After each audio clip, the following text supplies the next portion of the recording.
You're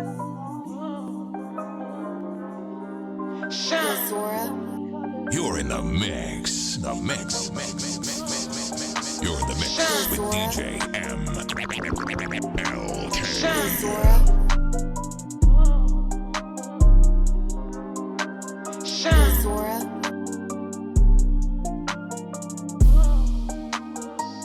Welcome everybody to the latest episode of Real Spill with Shyne.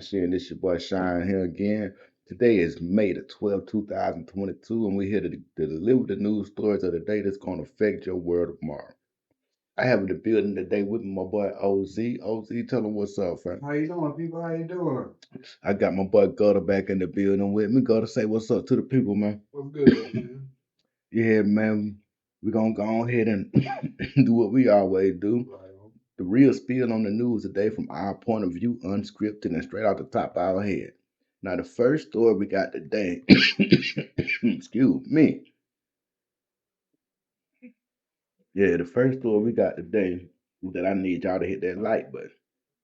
I need y'all to subscribe. I need you to follow. And most of all, I need y'all to hit that bell so you get a notification every time I drop a new video, just like the one I'm dropping right now. Now, our first story of the day comes from Fox News. Black Lives Matter has left Black Americans worse off since the movement began, experts say. Now, I'm going to start it off by saying this is an opinion piece by Miss Emma Colton. You know what I'm saying?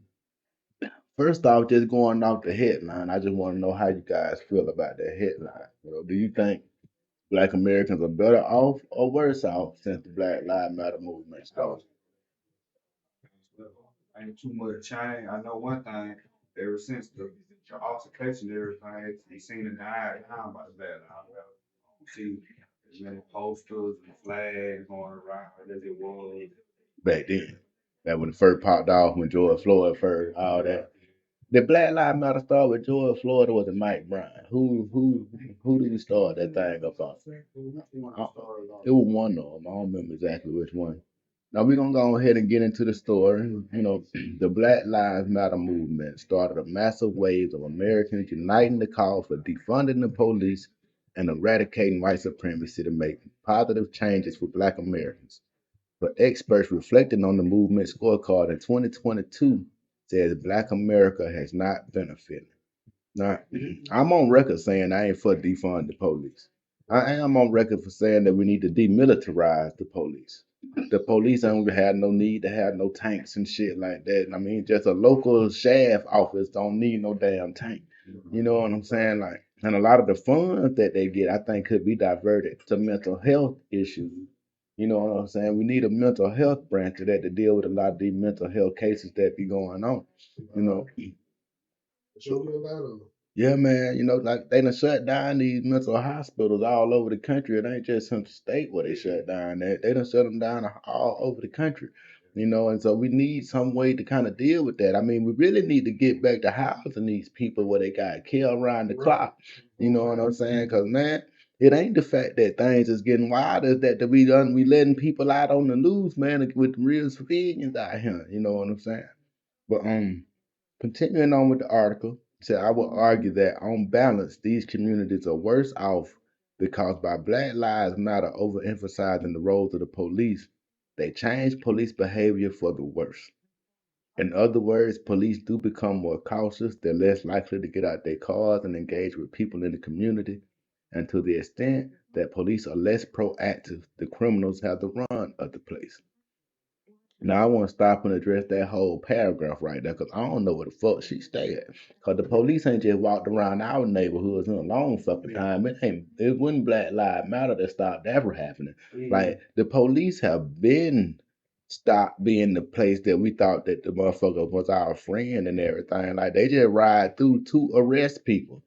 The police don't just come through checking on everything, talking to your grandma and all that kind of stuff. Like the police ain't did that in a long fucking time. And for them to act like, see, they want to attribute a lot of stuff to the movement like they always do. Now, I ain't a big fan of Black Lives Matter. I make that a big thing. I'm not a big fan of the organization. The phrase, hell yeah, I'm a big fan of the phrase. You know what I'm saying? It's a good phrase. For the organization as a whole, I'm not a big fan. And I do know this now, with them calling out a lot of the police, see the police, they treat each other like it's us and them. You know what I'm saying? So when you call out bad police, for some reason, good police get mad about that. And I don't understand that because if the good police called out the bad police, we wouldn't have to call them out. You know what I'm saying? But y'all hide the bad police because they got that blue line shit. You know what I'm saying? Like, man, you won't snitch on each other, but you expect us to snitch on each other. You know what I'm saying? Like, that don't make no sense nowhere because the police ain't gonna never ever snitch on themselves. You know what can say that that officer was wrong. Y'all hold on 1 second.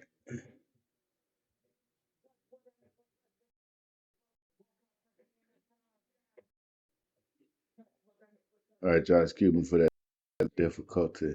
But the guy that they're interviewing, Jason Riley, he did note police brutality still exists, bad cops exist, and he has no problem with raising awareness about this.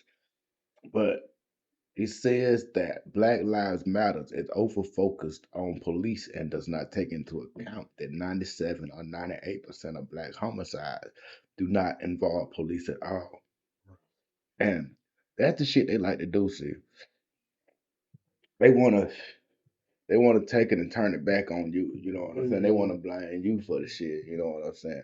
That term black on black crime is such a goddamn it's such a damning term when used on black people because there's no such thing as white on white crime. They don't call it that shit. That's just crime. You know what I'm saying? But the fact of the matter is that most people get killed by people that look like them. You know what I'm saying? The majority of people, it ain't like black people go around just killing white people. Hey, you kill what's close to you. And most of the time people live around they people of their own ethnicity or whatever. You know what I'm saying? It ain't just that. See, they do that so it just sounds so much like black people just so violent and inherently violent. When in actuality, if that were the case, you know, we'd have been took care of them. You know what I'm saying? But at our core, we're not a violent people. All our violence is learned behavior. Right. You know what I'm saying? When Christopher Columbus first got to this country, he noted that it was African people here and that they were no threat. They said that they almost fearful and timid in nature. If you read the Columbus letters, you'll really get a whole better understanding of all the damning and shit they done did and how they done lied and and kept shit under wraps about this country and everything and the founding of it. But they do that kind of shit, man, just to always try to pit it like we our own worst enemy. And I've said it ourselves that we got to stop giving them the ammunition to do that. You know what I'm saying? Like I said before, like in the 70s when we was all each other's brothers, you know what I'm saying? Like what happened to that? What was the moment when instead of him being my brother, he became my op? You know what I'm saying? Like and they fooled us to make us think that it wasn't enough money for everybody. You know what I'm saying? For the longest, you only thought one or two could get out the hood, so it was a fight to the finish. Goddamn, everybody had it, But man, there's enough money out him for everybody. You know what that man, everybody can eat at the same time. We ain't got to be out here fighting over little property and little real estate that ain't even ours in the first place. You know what I'm saying? Like we fighting over a corner so we can sell some dope there, but that ain't even our corner. If you buy the corner, bro, you can do what you want to do there. You can sell those cars there. You can sell stuffed animals there. You can do all kind of shit there. You actually buy the property. You know, you got to get past that caveman type thinking, God, now for us as a people, we still in our early stages of being able to make our own decisions about a lot of things. You know what I'm saying?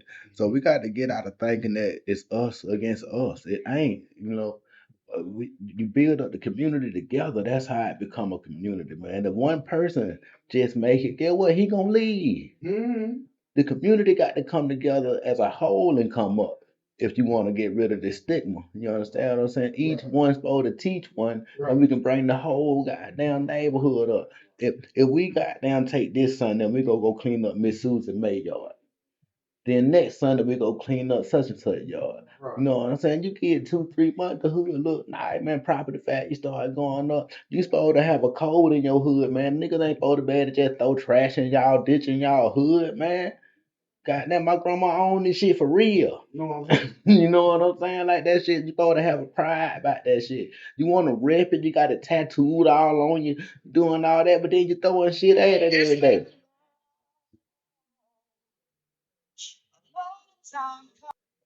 But yeah, man, if we actually had the pride that we claim we had about this shit and took care of it in such a fashion, we could actually get out this hole that we in. You know what I'm saying? Instead of goddamn one person get out the hole and he kick dirt on the rest on that there. You know what I'm saying? Like, man, we gotta do the thing together. That's the bottom line, man. We gotta do it together. They did it together. You know what I'm saying? They didn't come up one by one. They came up as a unit. They did. You know what I'm saying? And that's how we got to do it. And we can't do it saying that we doing it in spite of them. We just got to do it because this wasn't our best interest. You know what I'm saying? Stop trying to be on a revenge factor. Like, fuck somebody, fuck that. Nah, man, just do it because this was better for you. Yeah. Once you start doing what's better for you, things will flourish. Fuck what everybody else got going on. Nah, man, it's better for us as a whole. And trust me, believe me, as long as just one or two of us making it out, we ain't gonna never get treated right. Even the one or two don't get treated like they supposed to. You know what I'm saying? Because they still got that stigma of being black. But if we bring the whole up, you got to bring the whole up. As long as there's one rotten piece of an orange, the whole orange rotten. I ain't finna eat round the brown spot. You know what I'm saying? Like, nah, as long as one part of it riding, the whole thing riding.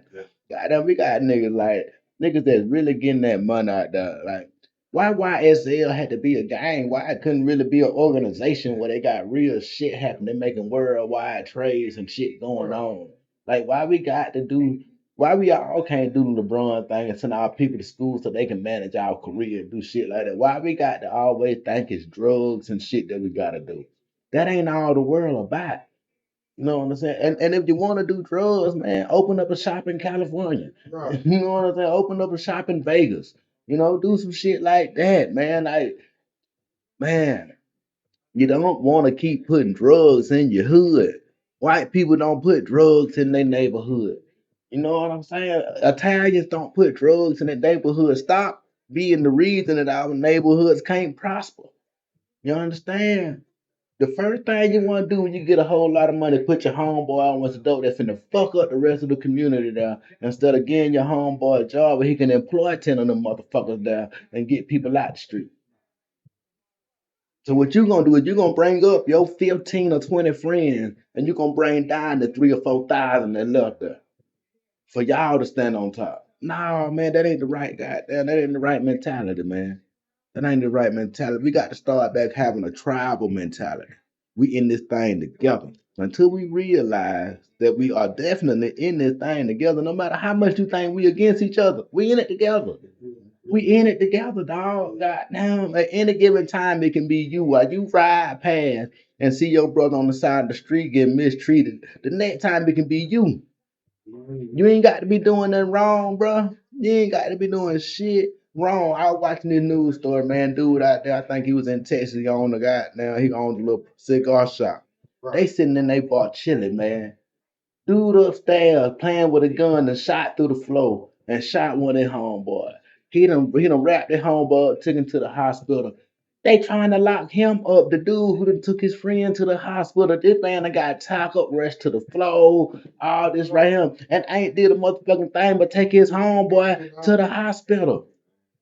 You know what I'm saying? 'Cause don't believe that you inundated from this shit just cause you ain't doing nothing. You ain't got to be doing a goddamn thing for this black and white shit to hit you in the face. You ain't got to be doing shit.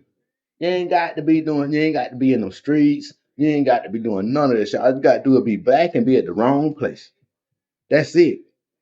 That's it. And so you don't think you your brother's keeper, man. Goddamn, that shit is so real, man. You got to be your brother's keeper, fan. Because if you ain't looking out for him, ain't nobody looking out for him. And sooner or later, that table gonna turn where it's you that need looking out for.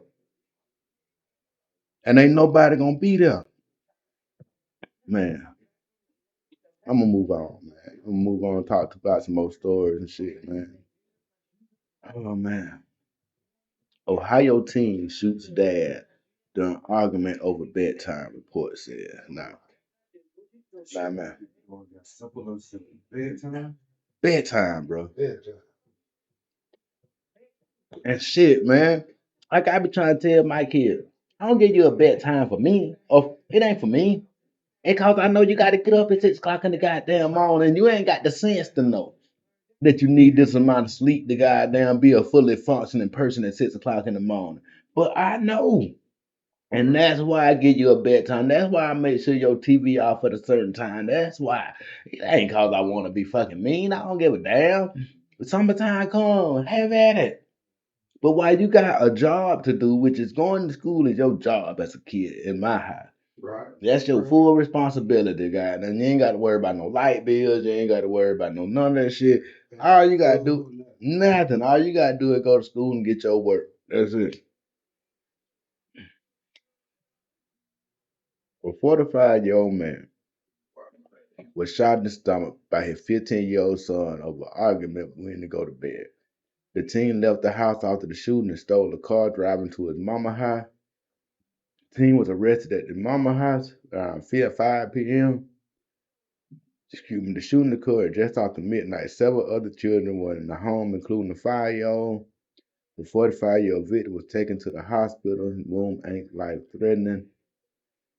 The gun used in the shooting does not belong to the suspect's father or stepmother, and they don't know how he got the gun.